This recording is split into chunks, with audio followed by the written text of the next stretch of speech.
F1. On this series, we're meeting people online, we're reviewing their cars, and we're trying to connect the dots between owners with the goal of reaching the McLaren F1.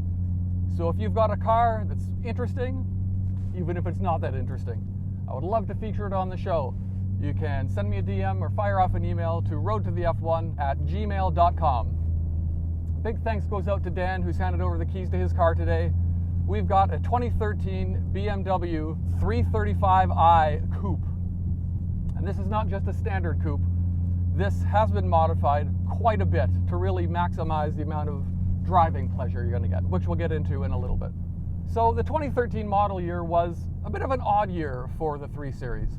In the previous year, they had updated the styling that brought in sleeker headlights, sharper lines, overall a bit more of an aggressive look. But all of that really only applied to the sedan. The coupe still retained the old styling, which is, a bit rounder lines, slightly less aggressive. Still a nice looking car, but it is only on the coupe. This car is different though. It's got the front bumper of an M4 and the rear bumper of an M3, which I really like the look of. From a styling standpoint, it's got a little bit of flair, but it's not really being showboaty about it. And with those carbon exhaust tips, that sleek and subtle rear wing, the ride height that's been lowered by 2 inches, this car looks real nice. Under the hood is the 3-liter straight-six N55 engine with BMW's deceivingly named twin-power turbo. Not to be confused, of course, with the N54 engine, which was a true twin turbo in that there were 2 of them. This is a nice road. Yes, the N54 engine had 2 turbos. This is only a single turbo, but it's a twin scroll turbo. Now, I went into a big explanation of how a twin scroll turbo works when I drove a Hyundai Genesis 2.0T a while back. I'll link that at the end of this video if you're interested in watching that. But the gist of it is better airflow equals more power and less turbo lag, which are all very good things. So the exterior wasn't the only thing that received some love and attention. The engine has also been extensively modified as well. This car's got a new intercooler, a new intake, new coils, 2-step Colder spark plugs, APR head studs, and a Stage 2 95 octane tune. A standard 335i puts out 300 horsepower and 300 pound-feet of torque at an impressively low 1200 RPM. But with all those upgrades, this car puts out a lot more than that.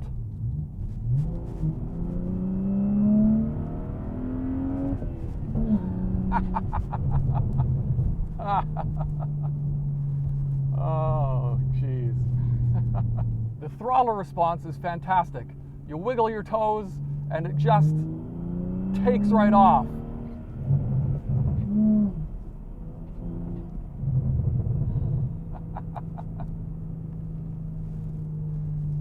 The power comes on quickly, but it's not like a punch in the face of power. It comes on quickly but smoothly, giving you a lot of confidence in how this car drives. It doesn't scare the bejesus out of you.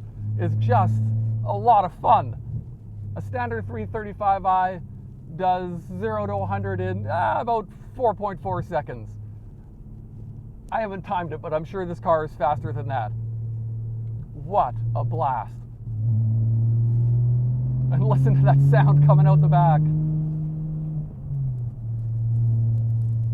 A BRSF downpipe, a muffler delete, to use the lingo that the kids use these days.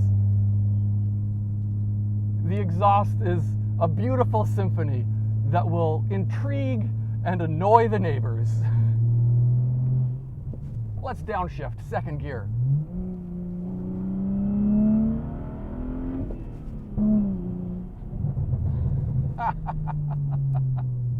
Oh man, from the outside I'm sure that's incredibly obnoxious, but from the inside it sounds so good.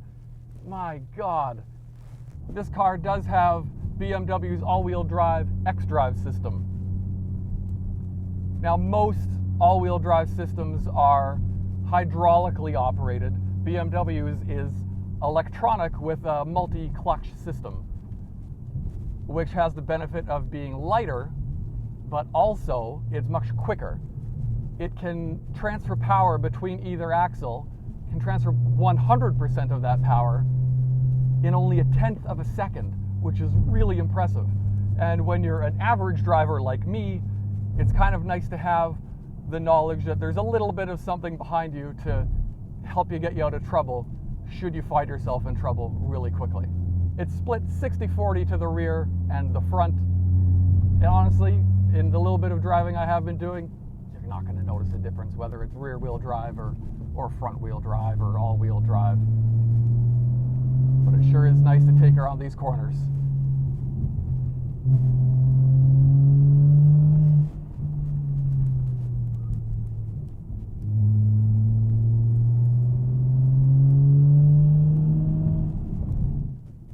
Moving on to the interior, the coupe is not actually a 5-seater.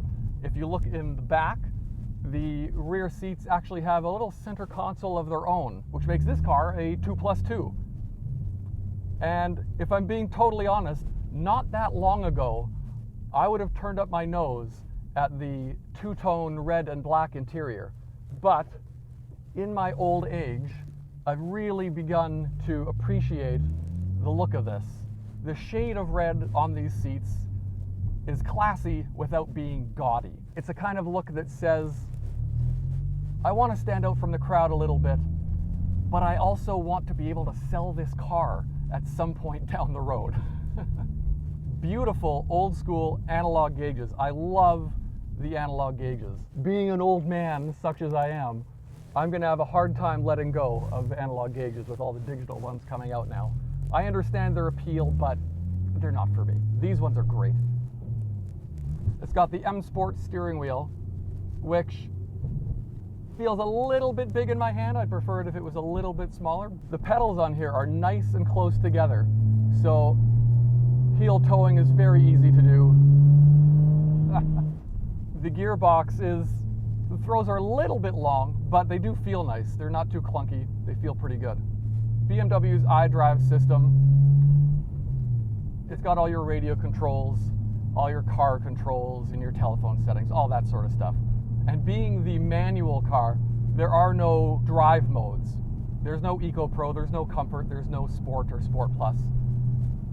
It's just you and the car. The only thing that's different is this car has a traction control button. So if you want to turn it off, you can. But other than that, it's all you, which I think is very nice. Hearing the turbo whine, it's wonderful. The car feels really nice going around corners. It stays nice and flat, it's nice and firm. It feels fantastic. Let's do some downshifts.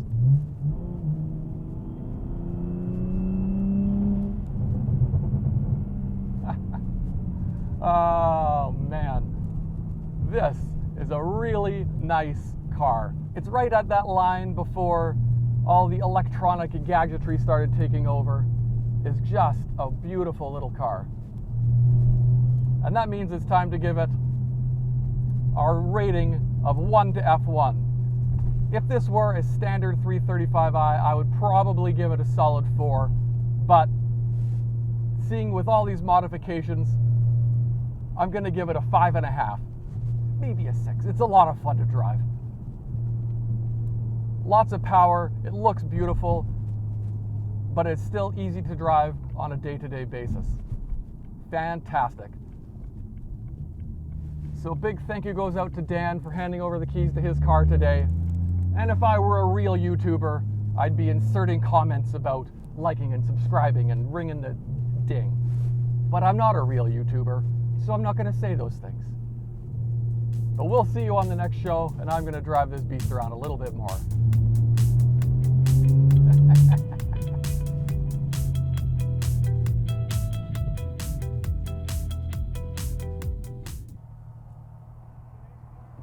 Oh, thanks, guys. It's Bimmer. You guys heard of the Bimmer?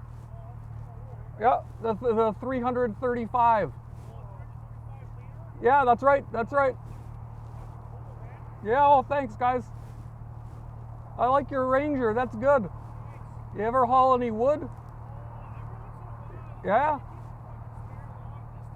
Oh, yeah. Well, you gotta keep your spare log. You never know when that might come in handy, eh? Absolutely.